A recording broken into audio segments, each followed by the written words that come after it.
Good morning, the lovely people of the crafting universe. Today we will do some magic.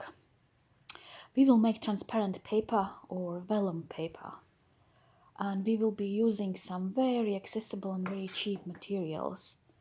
This idea comes from Eva from Bohemian Crafting, which is my favorite YouTube crafting channel at the moment. I really like Eva's style. She's very unpretentious, and when you listen to her you can hear that she really enjoys what she's doing. And she had discovered this technique of making transparent paper in, can you imagine, 1910 book about the home art. I repeated, in 1910 somebody discovered this idea and put it in an advice book. And Eva asked in her video, where she showed this technique, to share it. And I'm gladly obliging because of two reasons. First of all, the technique is really brilliant. And second of all, 1910, which means that our great-grandmothers thought of this and it still works today.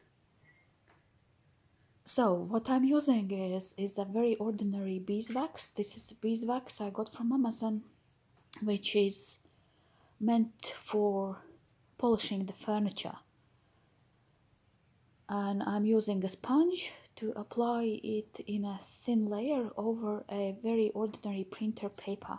This is a 80 gram paper on which I printed some black and white images. And I tried to use different types of images, ones which have more black along with the ones that are more white than black, to see what the paper is doing. I applied the thin layer of wax, and now I'm getting my heat gun and I will be heating the wax up and making it melt. And by melting it, I'm making the wax soak into the paper.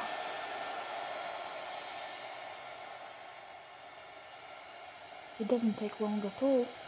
You can see that the wax becomes shinier and it soaks into the paper. And as it is drying, you can see that in some places paper still stays white. It means that there was not enough wax, so I'm just adding a tiny little bit more of the wax and continue heating it up. And here is the finished result. The paper looks waxy and it is totally see-through. Yay! It really worked. I was surprised to see this in Eva's video, and I'm still surprised to see it in real life, how easy and simple and brilliant and genius it is. And then I saw that I have this wax medium for mixed media pieces, which I use if I want to get an encaustic effect. And I decided maybe I should try this wax medium.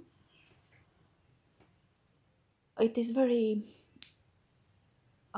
creamy and very much more thinner than the real wax, so I'm applying it with a brush.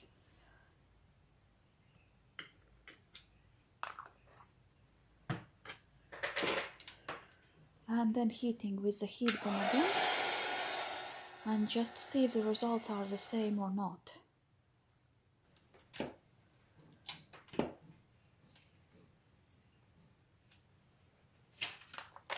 And where is my black and white paper? See, the results are exactly the same, yay, as with the cheap furniture wax. So you can use a cheap wax, you can use this rather expensive mixed media wax. The results will be exactly the same, depending on what you have at home. And of course, originally this technique was supposed to be for newspaper, so I'm taking a piece of newspaper just to try it out. Newspaper paper is rather thin, so it is very easy to see where the wax has been soaking in, and the paper is changing color, making it even more easier. But the application is very quick.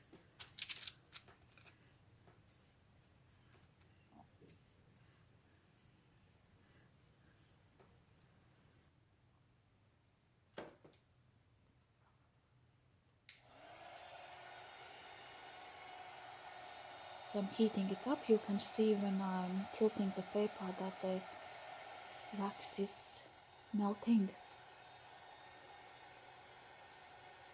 And already you can see the text from the other side of the paper coming through. And if you add it on something black and white, the images can really be seen through the newspaper. It looks wet, but it's not at all. It feels waxy, but the surface is totally dry. And then of course I decided to take it even one step further. I had this wrapping paper from a very traditional Italian almond cookie, which was already slightly see-through, and I decided to see what happens if I melt a wax on top of that, melt some wax on top of that. And what I got was almost totally see-through paper. It was almost like tissue paper.